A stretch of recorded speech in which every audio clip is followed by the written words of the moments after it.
Hey, what up, everybody? This is Stevie Breach coming to you. I want to give a big shout out to Mr. Paul JB44, a guy that's been in a lot of my videos. He's been in both of my WrestleFest videos. I met him at the Oakland house show. I want to think that he's been in more of my videos, but that honestly might be the only ones he's been in because I think this is going to be his first SummerSlam that he's going down to. I don't remember him being there last year, but everybody remembers all the videos that I made on SummerSlam Access. All the people that were saying that, WWE wasn't going to be running any events down there. They were just going to run SummerSlam and they were pack up and then they were going to leave. We do not get a SummerSlam Access. We do get SummerSlam panels. This was something that I brought up when I was saying it would just be preposterous for WWE just to forget about LA after LA for the last 5 years has rolled out the red carpet, made them seem like such a huge ordeal. I was thinking that maybe they could actually do access inside of the convention center, which is right next to the Staples Center. But it turns out they're still going to be running these panels. It's still going to be held in the Kia Palace or something like that, that little mall area. And there's going to be ones with Hulk Hogan, DX. They're going to do one for the video game launch, which will probably be on the network itself, and then the one on Sunday, which is going to be Stone Cold Steve Austin. When you went back to the SummerSlam, what the fuck is it called? The deal with the travel packages. When they went out and they did that, they said that they were going to be giving out an exclusive pre-sale to any events that WWE would be running in the area. When they announced the Monday Night Raw, which was going to be held in Anaheim, which I consider in the area since it's just basically right down the freeway, they did not get pre-sales for that, but they did get pre-sales for this. It went out today.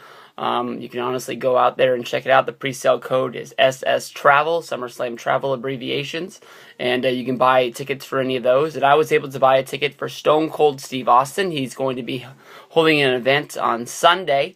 It'll be my first time meeting Stone Cold Steve Austin, one of the biggest names there is in professional wrestling. I missed out on meeting him in the New Orleans airport by about 15 minutes for WrestleMania. All of my friends came to pick me up at the airport.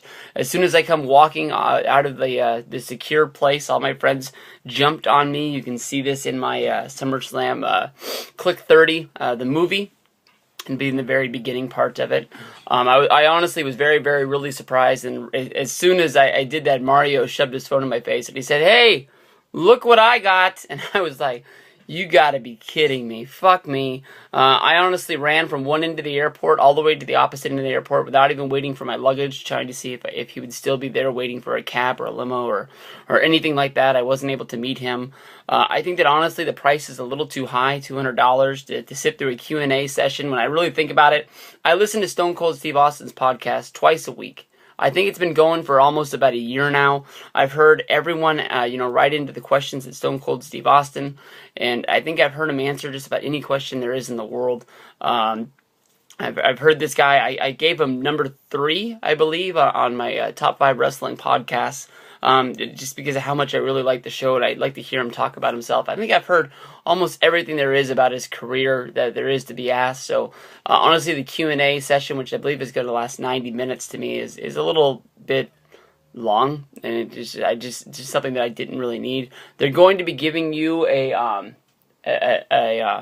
matted photo that's been pre-signed by Stone Cold Steve Austin, and then the picture. The picture is the biggest deal that I wanted. I don't know when I'll ever get a chance to meet Stone Cold Steve Austin again, so that's why I really pulled the trigger on this.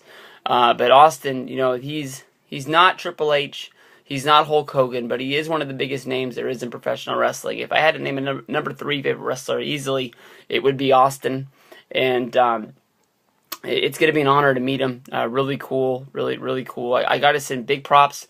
Mr. Paul JB44, your link will be in the description box below. He makes tons of unboxing videos. He's made videos of just about every DVD he owns on his shelf. He owns just about every DVD in wrestling there is to be thought of. He's a really nice guy. We hung out all day at the last WrestleFest. I got there right as the event started. He held me a place in line. We went in, we met all of the wrestlers together because our tickets were number 6 and number 7, I believe, something like that, even though I cut him every time in line. Besides the time we met Ric Flair, that's when he put his foot down and he said, I'm not letting you cut me this time. I'm going to meet Flair first. And we had front row tickets to the show that night. We watched that. We had a ton of fun. We cheered for all the matches, and I can't wait for the DVD to come out to relive that day. But honestly, from the bottom of my heart, Paul, I know that this wouldn't be happening if it wasn't for you. So thank you very much. I hope that all of my subscribers and all of my viewers go over to your channel, because I will be in depth to you for a real long time. Just as, basically I wouldn't have met Hulk Hogan if all those people wouldn't have texted me the day that the Hulk Hogan VIP tickets for WrestleMania went out. That was a moment that I'll always remember. Stone Cold will always be there. I guess I've met Triple H. I've met John Cena. I've met, I don't know, I guess I've met Ric Flair. There's Taker, who I'm not going to pay the money that Justin and Miguel paid. That was just ridiculous. And then after Taker, there's somebody just popped into my head, The Rock, which isn't impossible. I mean, my buddy Mario met him in Miami, and he seems like a real cordial person. Whenever he's able to talk and sign and take pictures with people, he will. It's just a matter of tracking him down in the right place and the right time in order to get him. But except for that, I mean, shit, I don't want to say I'm done, because I'd pay to meet Hogan again, honestly.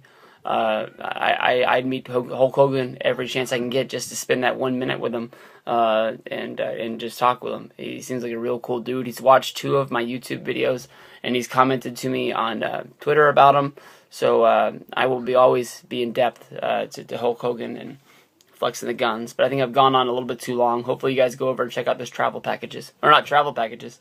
Those panels. And check those out. Peace out.